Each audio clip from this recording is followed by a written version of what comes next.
Are you ready for Time Blossom Practice 4? I've been doing a series here for Ordinary Nature in the new year and exploring how might our relationship with nature nourish and give us some clues for how we can reorient our experience of time.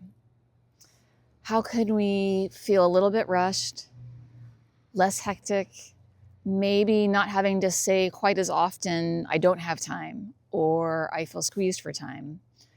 That's what I notice that I drift into when I'm moving through the world. And I have a life where I can't throw out my calendar. I'm not going to live off grid. I want to be in the world, intermixing with all the facets of what make my life my life. So if you're like that, I'm here to offer some suggestions and invitations for how to expand your sense of time every so often so that we just feel less rushed. We've done a few different practices. You can see the rest of those on my YouTube channel here. And this one is a little bit different. It is about nature reminding us of a value, and how to do that in a way that has kind of lightness to it and some fun. Because sometimes when we start talking about values, oh, it sounds serious. Oh, I have to really think, right? I have to have reasons. I have to kind of move into that headspace. And I'm going to suggest a little bit of a different approach. Look, I'm a former philosopher, a former professor. I'm very versed in what's amazing about reason. And I also know that it can't tell the whole story.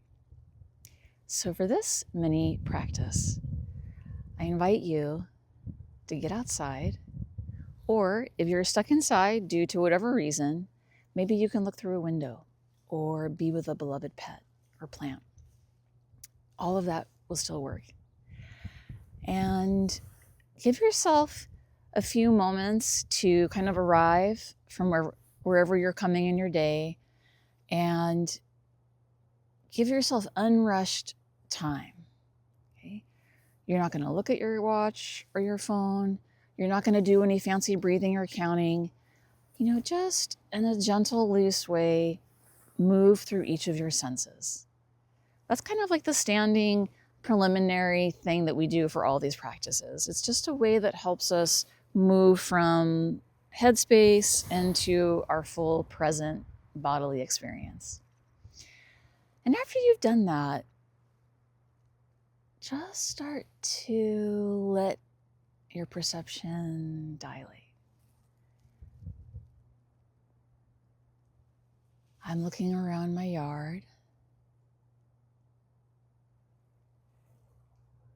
My nose notices the fresh air. I'm so thankful that we have a gorgeous, cloud-free, sunny sky today. I live in Eastern Washington, and we often get inversions in the Columbia Basin that keep it gray, and we're in a spell of sunshine. And I'm noticing how on our maple tree, we had kind of oddly warm weather the last few days after a lot of rain. I live in the eastern side of the state, which is actually desert, not like the green, lush Pacific Northwest. And so this tree is starting to bud and almost looks like a springtime tree. I can see the color is sort of that dark fuzzy maroon. And it's just sort of opening me back to myself. Oh yeah, one of my values is I believe in new beginnings. I value fresh growth. I value things that are delicate and so vital, right?